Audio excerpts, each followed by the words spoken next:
any way we can. So yeah, good game. You guys all good there? You guys are set. I can wait. I'm out of breath anyways. That was a long walk from the locker room to here. Yeah, we're good. I think It was up 5 stairs. All right, go ahead. Okay. All right. Great ending to the hard-fought game. Give Mississippi State a lot of credit for some of the things that they did on defense, and they caused some issues for us in our coverage and exposed some of our discipline issues on defense. But overall, just really proud of the guys and the way they played, and happy for the outcome. All these games are getting close, and it's taking its toll. But I'll take it if we get the W. But I'll take the questions and go from there. It's getting late. Talk about watching that fourth down play where the game's on the line at that point and watching your boys make a play.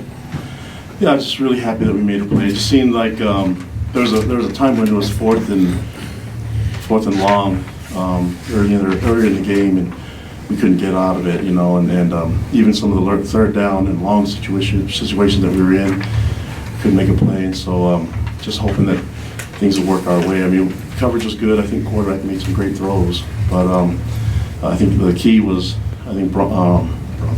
Corbin came around the edge and was able to get some pressure on him, which caused an errant throw. And I've mentioned it before in the weeks past that we want to be able to be disruptive and force it back, and I think that it worked out in our favor on that one. The other ones that we weren't able to get much pressure on the quarterback, when they sit there and they can throw, it's difficult for our DBs to defend for that long. So I'm just really happy that it all worked out and we got the win. Obviously, there's some things we need to work on. We got to improve on because we don't have much longer between now and the next game. So we'll be getting up tomorrow early and getting some work done, getting ready for Boise State. Talk about how nice it was to go one play on offense there in the second overtime and have Tanner make that play. Yeah, that was nice. I mean, it'd be nice if we can do that more often. But like I said, I think Mississippi State did some good things on defense. I thought they were able to pressure us quite a bit, and we didn't make them pay with the coverage. But overall, I thought Taysom did a great job of hanging in the pocket. It took a couple shots, I was able to watch those from the passer or whatever, but he's willing to take a shot and just to, buy time to get guys open and deliver the ball. And sometimes that ends up he pays the price for hanging in the pocket, but that's what we've asked him to do, and step up in the pocket and find some space. He was able to, get some scramble yards here and there, but there's some things we need to work on. But overall, I mean, I was pleased with some of the stuff we saw from our O-line. They did some great things on defense, and I don't want to take anything away from Mississippi State, but I think we started to figure things out towards the end of the game. Kind of tough sledding for Jamal for most of the game, kind of grounded out and ended up with the record anyway. Well, I think if you talked to him before, he said he'd take the win over the record. So this way we got both, and it was.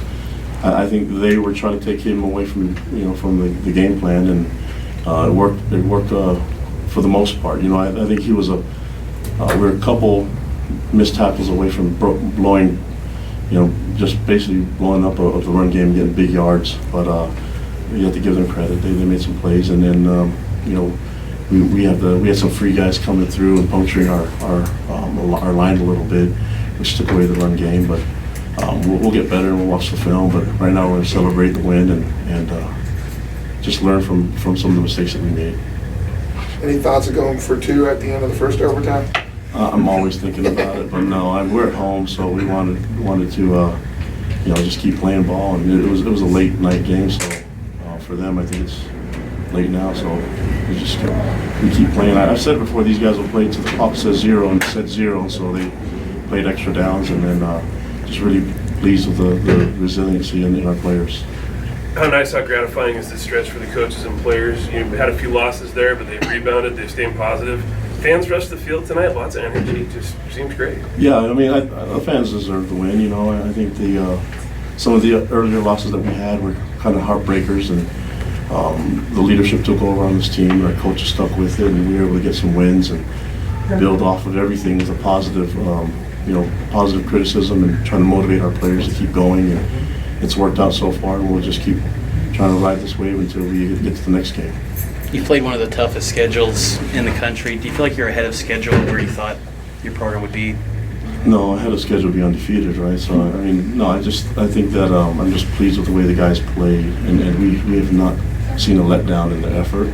And so when you have guys that are willing to do everything they can to help the team win, you can really build on stuff like that and work on that foundation that's already been set with these guys and the leadership and the hard work that they give you. So, we keep trying to put ourselves in positions to win games, and eventually it'll turn where we can put more big plays together in all three phases of the game and find ways to win games easier than these nail biters that we've had.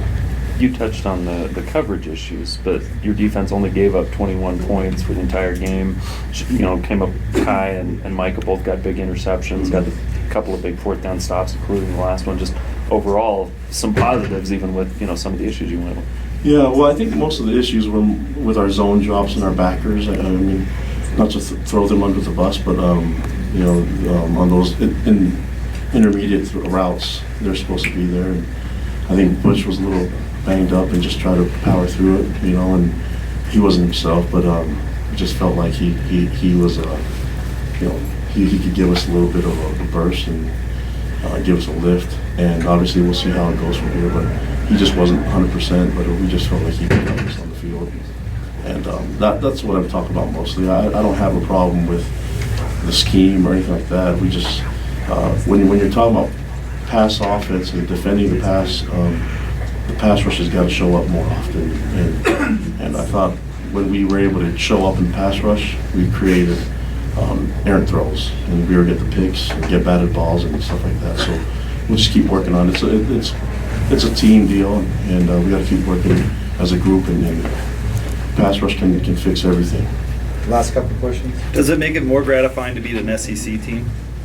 I just like wins. I mean, we want to play the best, and these guys have seen a lot of success, and they have a great coaching staff and great players. So for our players to have this type of schedule, I would have killed for it when I was a player, and I'm glad that they're able to experience it, play against the best. That's been our goal ever since we started this thing. So we're going to keep pushing through. We have another tough game coming up next week, and looking forward to going up there in Boise.